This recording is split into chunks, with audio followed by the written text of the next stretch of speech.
கர்த்தருடைய பரிசுத்த நாமத்திற்கு மகிமை உண்டாவதாக. 1 ராஜாக்கள் 18ஆம் அதிகாரம். வேதாகமத்திலிருந்து சில வசனங்கள்.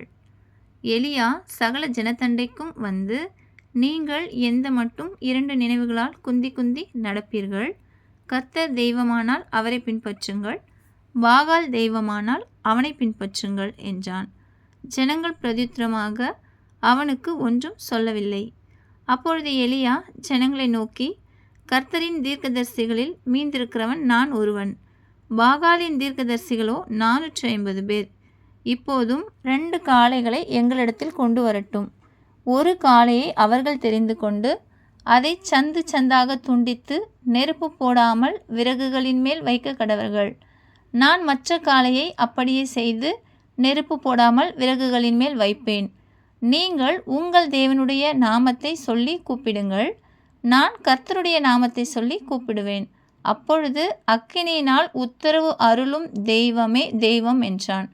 அதற்கு ஜனங்கள் எல்லாரும், இது நல்ல வார்த்தை என்றார்கள். அப்பொழுது எலியா பாகாலின் தீர்க்கதரிசிகளை நோக்கி, நீங்கள் அநேகரானதால் நீங்களே முந்தி ஒரு காளையை தெரிந்து கொண்டு அதை ஆயத்தம் பண்ணி நெருப்பு போடாமல் உங்கள் தேவனுடைய நாமத்தை சொல்லி கூப்பிடுங்கள்.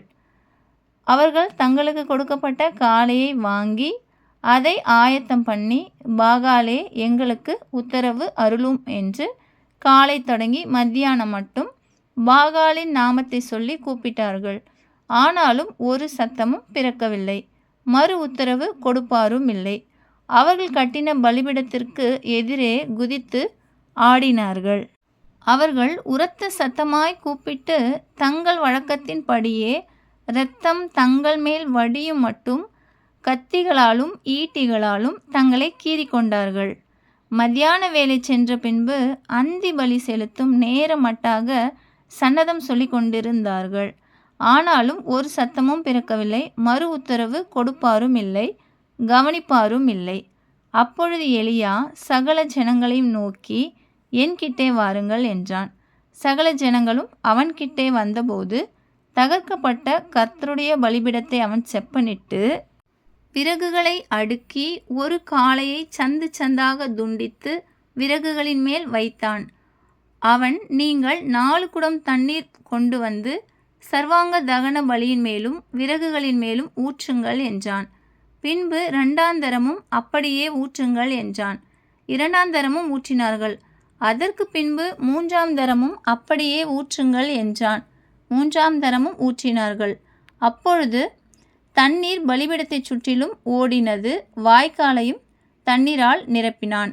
அந்தி பலி செலுத்தும் நேரத்திலே தீர்க்கதரிசியாகிய எலியா வந்து, ஆபிரகாமுக்கும் ஈசாக்குக்கும் யாக்கோபுக்கும் தேவனாகிய கர்த்தாவே, இஸ்ரவேலிலே நீர் தேவன் என்றும் நான் உம்முடைய ஊழியக்காரன் என்றும் நான் இந்த காரியங்களையெல்லாம் உம்முடைய வார்த்தையின்படி செய்தேன் என்றும் இன்றைக்கு விளங்க பண்ணும். நீர் தேவனாகிய கர்த்தர் என்றும் தேவரீர் தங்கள் இருதயத்தை மறுபடியும் திருப்பினீர் என்றும் இந்த ஜனங்கள் அறியும்படிக்கு என்னை கேட்டருளும் என்றான். அப்பொழுது கர்த்தரிடத்திலிருந்து அக்கினி இறங்கி அந்த சர்வாங்க தகன பலியையும் விறகுகளையும் கற்களையும் மண்ணையும் பட்சித்தது, வாய்க்காலில் இருந்த தண்ணீரையும் நக்கி போட்டது. ஜனங்கள் எல்லாரும் இதை கண்டபோது முகம் குப்புற விழுந்து, கர்த்தரே தெய்வம், கர்த்தரே தெய்வம் என்றார்கள். அப்பொழுது எலியா அவர்களை நோக்கி, நீங்கள் பாகாலின் தீர்க்கதரிசிகளில் ஒருவனும் தப்பி போகாதபடிக்கு அவர்களை பிடியுங்கள் என்றான்.